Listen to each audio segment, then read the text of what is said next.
Squeeby-dee-bee, squeeby-dee-bee, squeeby-dee-bee.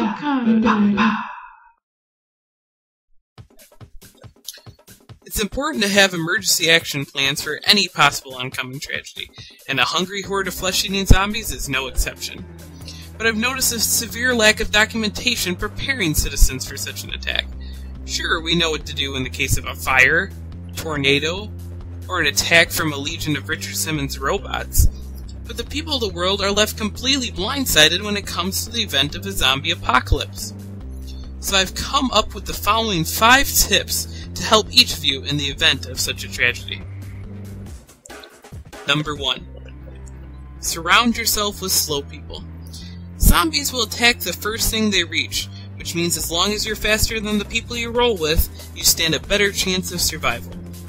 You have from now to whenever the zombie apocalypse occurs to befriend the slowest peeps on the block. Have skinny friends that enjoy running marathons? I'd dump them. They may only be friends with you to protect themselves in the event of a zombie apocalypse. If you can't bring yourself to dump them, perhaps you can turn the table on them. Try practicing this line. Gee, good friend that would be by my side even in the event of a logical world crisis, would you like a third helping of mashed potatoes? Number 2. The chaos that ensues from the zombie apocalypse will be the only chance many of you have of ever being president. When 2/3 of the world is wandering around searching for a meal of tasty brains, social Darwinism is set back to 0.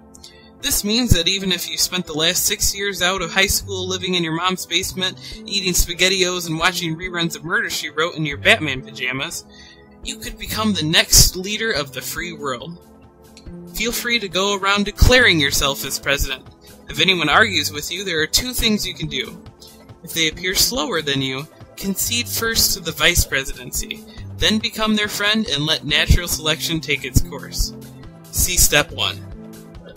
If they appear faster than you, start running a smear campaign about them. Try to spread the word that they love zombies, were once in cahoots with zombies, and support zombies taking you and your family's jobs and brains. Number 3. The power in the internet will last at max maybe a week after Z-Day. Many of you have not uttered a single word out loud to another person since the emergence of Facebook, MySpace, Bloop, and for the true geeks out there, World of Warcraft. When these all crash, you will be like zombies of your own. You'll crave social interaction, but won't know how to fill it. You'll be going through withdrawal symptoms. You'll feel the urge to wander outside till you find the first person you meet and say, "Hello? Poke? Can I write on your wall?" This is a bad idea. Avoid it at all costs.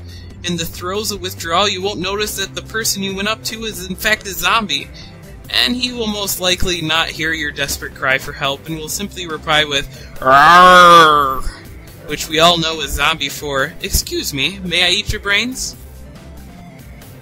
Number 4. In every movie, there's at least one stupid person that brings hell onto the rest of the group. Unless your stupid person is your slow person cannon fodder, again, see step 1, they are a danger to your life and your run for president. I suggest administering a test to any potential members of your surviving posse. This would be a good idea even if you weren't worried about your survival, as these people will most likely make up your presidential cabinet. I've suggested a few sample questions just to help get you started. Sample question number 1. You see your brother. He's a zombie. You, A, hug him happily and ask him how Mom is. B, leg it. C, shoot him in the face.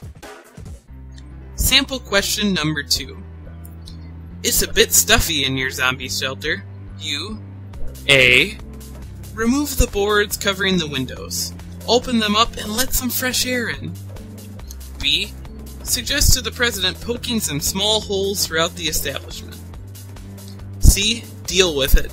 Safety is most important. If they answer mostly A, stay away. If they answer mostly B's, they're a lot smarter. Maybe make them Secretary of Agriculture or something, but nothing too major.